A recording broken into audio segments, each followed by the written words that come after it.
Halo. Assalamualaikum warahmatullahi wabarakatuh. Perkenalkan, nama saya Airel Fitra Villa dengan NIM 2424 10 10 30 78. Perkenalkan, nama saya Muhammad Saman Gifari Hidayatullah dengan NIM 2424 10 10 30 23. Perkenalkan, nama saya Diran Fatih Ramadan dengan NIM 2424 10 10 30 18. Nah, di sini saya akan menjelaskan PPT pertama dengan judul aplikasi itu aplikasi desktop dengan metode belajar. Nah, di aplikasi desktop ini memiliki tiga pilihan. Yang pertama ada belajar sambil musikan, yang kedua ada belajar dengan suasana hening, dan yang terakhir ada belajar lewat diskusi tanya jawab. Nah, kita langsung ke penjelasan kodenya. Nah, di baris awal ini, di public from dan initialize komponen ini, baris ini itu nanti akan langsung dipanggil ketika form pertama kali dibuat. Nah, di dalamnya itu ada metode initialize komponen, yang dimana isi dari metode ini itu seluruh kode yang otomatis dibuat oleh Visual Studio-nya ketika kita itu menambahkan desain di form satu. Nah, caranya itu misal di sini kita bikin button baru. Nah, di sini kan bikin button baru yang dimana nanti otomatis kodenya itu langsung ke isi dari Visual Studio-nya di sini button 4. Oke, lanjut ke codingan selanjutnya. Di sini ada public void from satu load. Di sini untuk menampilkan teks awal sebagai panduan bagi pengguna yang dimana di sini teksnya itu pilihan Anda. Lanjut lagi di public void button satu klik. Di bagian ini saat tombol prosesnya itu ditekan, program itu akan mengecek radio button mana yang dipilih oleh user, lalu menampilkan hasilnya di label, lalu menampilkan di sini. Ya. Lanjut lagi di private void radio button check. Nah, di sini nih selain kita punya tombol yang di atas, kita juga punya event check chance untuk masing-masing radio buttonnya. Nah, saat user memilih salah satu pilihan, label akan langsung berubah menyesuaikan dengan teks dari radio button tersebut. Stop ya. Terus, Nah, selanjutnya di sini saya akan menampilkan hasil outputnya. Oh iya, di sini belum dihapus untuk buttonnya, kita hapus dulu.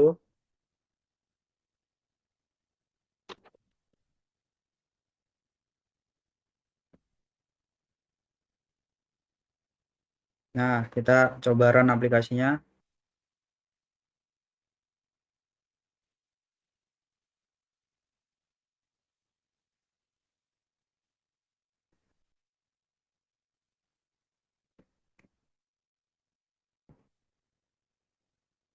Nah, di sini untuk tampilannya kayak gini. Misalkan user di sini memilih pilihan pertama.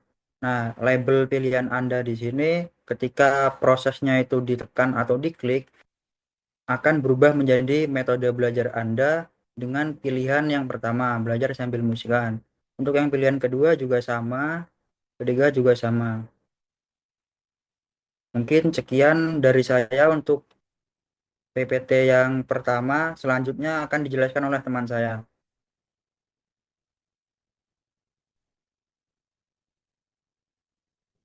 nah, di sini saya akan melanjutkan pada PPT kedua. Tolong di sini. PPT kedua, kita itu membuat aplikasi untuk menginput data karyawan. Nah, di sini untuk desainnya, pertama kita mendaftarkan toolbox data grid. Yang kedua, kita mendaftarkan toolbox button. Nah, untuk codingannya, pertama kita membuat namespace. Namespace itu digunakan untuk wadah.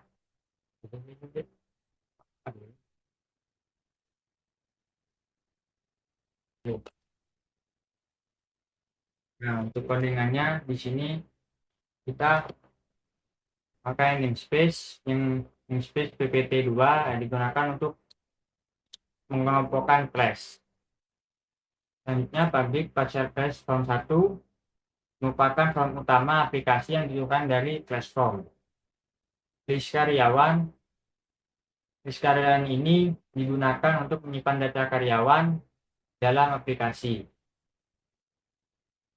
Nah, public form 1 ada turunan dari class form 1. Internet komponen ini digunakan untuk menyimpan codingan dari desainer form 1. Kemudian dibuat satu data karyawan, yaitu NIK, nama, alamat, tanggal lahir, jabatan, gaji, dan is aktif. Selanjutnya, list karyawan ini untuk menambahkan semua data ini ke list karyawan dan data grid view 1 sebagai tampilan dari form 1. Selanjutnya ada private void button tambah klik 1 merupakan event yang dipicu saat tombol tambah itu ditekan. Using form 2 file sama dengan new form 2. Nah, di sini digunakan untuk input data karyawan baru. If form show dialog off. Nah, jika user menekan tombol OK, maka data diambil dari form 2 dan ditambahkan ke list data grid view. Selanjutnya di sini ada public class karyawan yang berisi properti dari public string nick, public string nama, public string alamat, public date only tanggal lahir, public string jabatan, public desimal gaji, dan public bold is aktif. Nah, untuk outputnya sendiri yaitu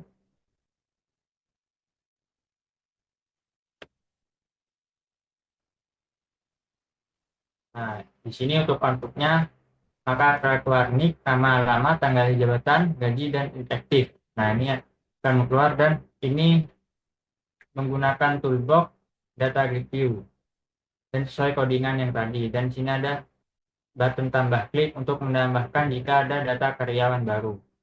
Selanjutnya untuk form 2 dijelaskan oleh teman saya. Belum.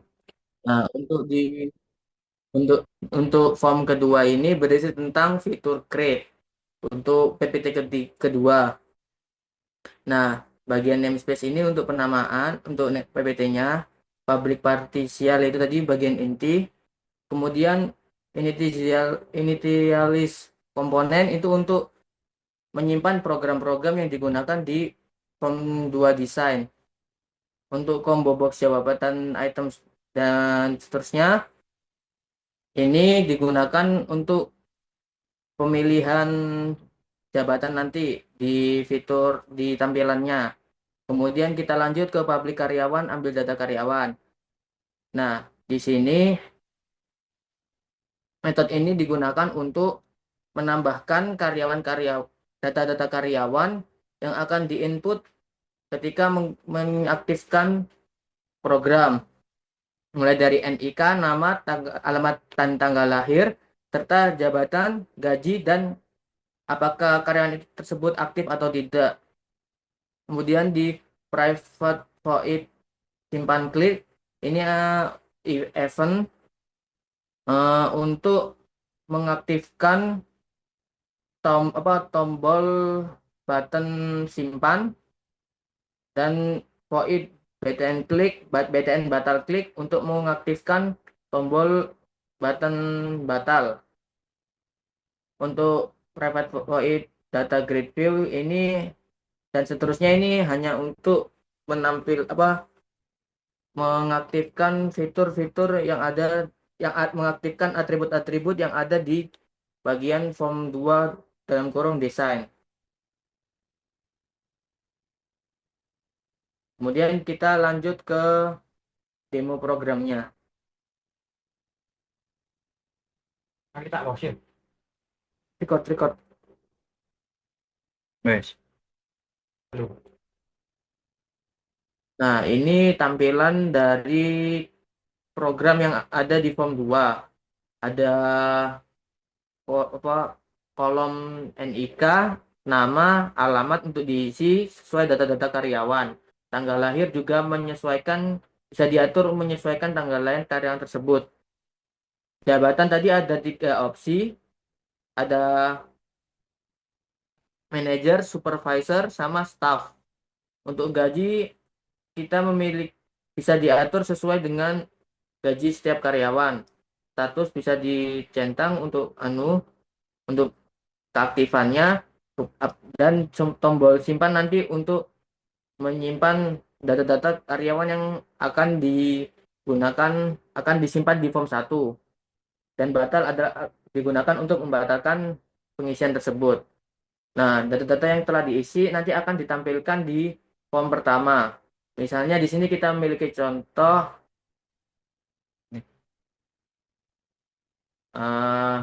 karyawan dengan nama Geva dan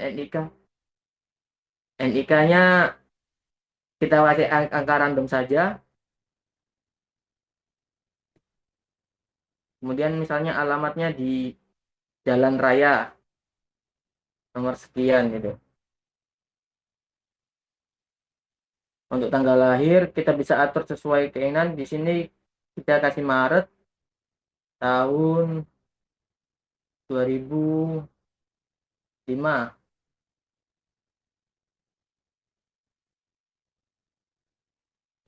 dengan status jabatan sebagai manajer.